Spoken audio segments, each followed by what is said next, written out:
Halo semuanya, di video kali ini aku akan melanjutkan review buku dari buku Bishop Dweck. Dan hari ini aku akan menjelaskan dari chapter ke-14 dan ke-15. Di chapter ke-14 berbicara tentang 4 alasan untuk tuntunan yang spektakuler. Jadi di buku ini Bishop Dweck menjelaskan bahwa Tuhan itu berdaulat.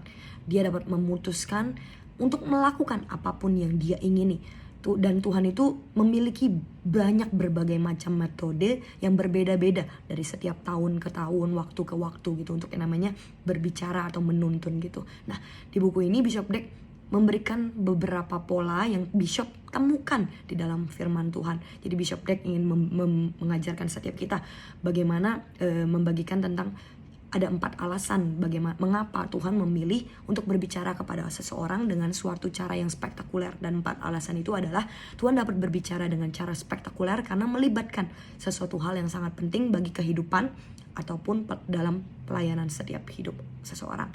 Lalu yang kedua, Tuhan berbicara dengan cara spektakuler karena metode lain untuk menjangkau Anda tidak berhasil. Lalu yang ketiga, Tuhan berbicara dengan cara spektakuler karena Dia kadangkala ingin menunjukkan kemurahannya kepada orang yang keras kepala. Dan yang keempat, Tuhan dapat berbicara dengan cara yang spektakuler karena melibatkan sesuatu hal yang sangat penting bagi gereja. Nah, mungkin di poin yang keempat ini aku rasa ini yang terjadi di Overcomer. Bagaimana Tuhan melakukan dengan hal yang sangat spektakuler bagi Overcomer. Tuhan datang sebagai Tuhan yang memberikan heaven invasion bagi Overcomer. Bagaimana hal yang gak pernah dipikirkan terlebih dahulu, gak pernah yang namanya muncul di pikiran ketika aku ada di Overcomer, tapi Tuhan lakukan di Overcomer. Tuhan memberikan begitu banyak pesan, Tuhan memberikan banyak sign and wonder, dan itu terjadi. Dan I believe itu karena melibatkan sesuatu hal yang sangat penting bagi gerejanya gitu. Dan I believe heaven invasion yang terjadi di Overcomer karena Tuhan punya rencana dan tujuan yang besar gitu. Nah, aku akan lanjutkan dari buku ini.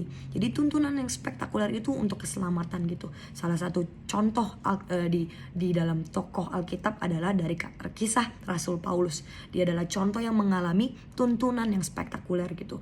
Faktanya bahwa tuntunan yang tidak spektakuler bukan berarti kalau misalnya orang nggak mendapatkan sesuatu yang tidak spektakuler, bukan artinya dia tidak supranatural gitu, bukan. Tapi keselamatan Paulus yang diambil jadi tokoh contoh ini bukan kasus pertobatan yang biasa gitu. Jadi di sini Bishop Dweck juga menuliskan 3 alasan mengapa Tuhan berbicara kepada Paulus dengan cara yang spektakuler gitu. Yang pertama adalah bagaimana dahulunya Paulus gitu. Di 1 Timotius 1 ayat 13 berkata yang dahulunya adalah penganiaya gitu. Jadi di masa lalunya Paulus itu adalah seorang yang menghancurkan gereja.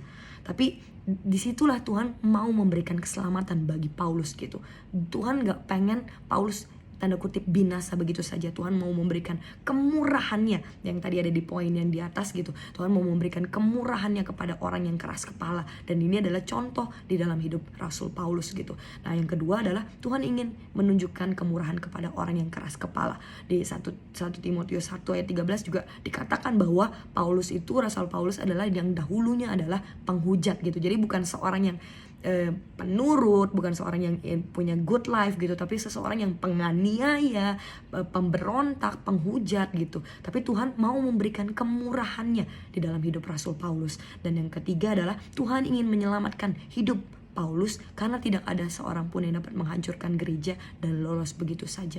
Jadi Tuhan itu pengen menunjukkan kedaulatannya yang dengan cara yang memang Tuhan ingin lakukan gitu. Jadi kita nggak bisa yang namanya mengotakkan Tuhan dengan berpikir harusnya Tuhan seperti ini, harusnya Tuhan A, harusnya Tuhan itu B. Bukan. Tapi aku belajar dari bagaimana Tuhan hadir di Overcomer, bagaimana aku berpikir harusnya yang tadinya aku punya pemikiran bahwa Tuhan harusnya seperti ini, Tuhan harusnya seperti ini, seperti A dan B. Ternyata Tuhan gak seperti itu. Tuhan itu berdaulat dengan begitu luar biasa. Dia punya metode yang begitu banyak untuk yang namanya menyelamatkan, untuk yang namanya menuntun setiap orang, untuk yang namanya memberikan keselamatan. Jadi I hope dari chapter ke-14 ini setiap kita tuh belajar untuk yang namanya belajar tentang mengenal hati Tuhan, tapi bukan menjadi orang yang mengotakkan bagaimana cara Tuhan bekerja, tapi kita terus yang namanya taruh iman kita yang teguh, untuk terus percaya kepada Tuhan gitu. Dan aku akan lanjut ke chapter ke-15, yaitu adalah bagaimana mengidentifikasi sebuah pintu. Di Wahyu 3 ayat 8, lihatlah aku telah membuka pintu bagimu. Di sini ada 4 pintu yang Bishop Dag tuliskan. Sebuah pintu terbuka adalah suatu kesempatan yang diberikan Tuhan di tengah-tengah kemustahilan. Yang kedua, pintu yang terbuka adalah suatu kesempatan untuk luput atau mencapai sesuatu bagi Tuhan. Yang ketiga, pintu terbuka adalah suatu jalan di tengah-tengah keadaan yang mustahil. Yang keempat, pintu terbuka adalah suatu terobosan yang terjadi dengan waktu yang diberikan kepada Anda, sesuatu pilihan yang dibutuhkan. Jadi kita harus punya 3 cara untuk yang namanya mengenali sebuah pintu. Cara pertama untuk mengenali sebuah pintu adalah mengenali kesempatan yang datang di tengah-tengah pilihan-pilihan yang lain tuh gak berhasil. Jadi kita harus tahu ketika kita punya satu kesempatan di antara banyak kesempatan, dan kita tahu bahwa hanya ini yang berhasil, itu bisa jadi itu adalah pintu untuk yang namanya yang dari Tuhan buat hidup setiap kita gitu. Nah, cara kedua adalah untuk mengenali pintu yang Tuhan berikan. Pintu yang Tuhan berikan dalam hidup setiap kita adalah kesempatan yang gak selalu ada. Mungkin misalnya hal-hal sederhana. Apakah kita mungkin one day diberikan pekerjaan yang mungkin kayaknya gak mungkin gitu kalau bukan dari Tuhan. Sometimes itu bisa jadi itulah pintu yang Tuhan bukakan bagi setiap kita. Dan yang ketiga adalah untuk mengenali pintu yang terbuka adalah menyadari bahwa Tuhan yang membukakan kesempatan itu dan tidak ada kaitannya dengan usaha-usaha Anda. Jadi sometimes kita tuh pengennya apa ya, manusia itu naturalnya pengennya berpikir, oh itu karena saya, oh itu apa yang sudah saya lakukan. Tapi sometimes lebih baik kita memiliki hati kerendahan hati yang berkata bahwa ini dari Tuhan. Kalau bukan Tuhan yang lakukan, aku gak akan mungkin sampai di tempat ini. Sama hal seperti apa yang aku alami di gereja Overcomer.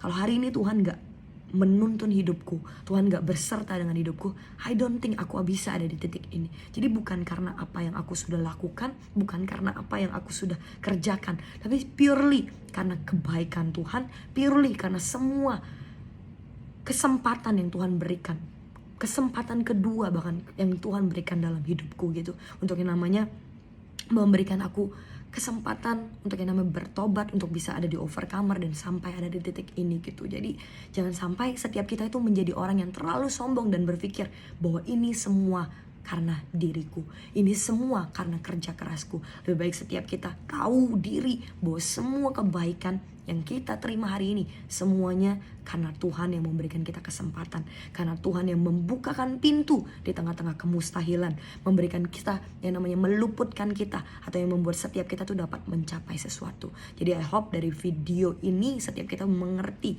untuk yang namanya bagaimana kita mengerti pintu yang Tuhan sudah bukakan, dan buat setiap kita tahu bahwa tuntunan-tuntunan spektakuler yang Tuhan berikan mempunyai tujuan dan mempunyai arti di dalam hidup setiap kita. Yaitu apa? Tuhan ingin menunjukkan kemurahannya, kebaikannya, dan cintanya dalam hidup setiap kita. So I hope dari video ini dapat memberkati setiap teman-teman. Thank you buat teman-teman yang sudah nonton video ini. God bless.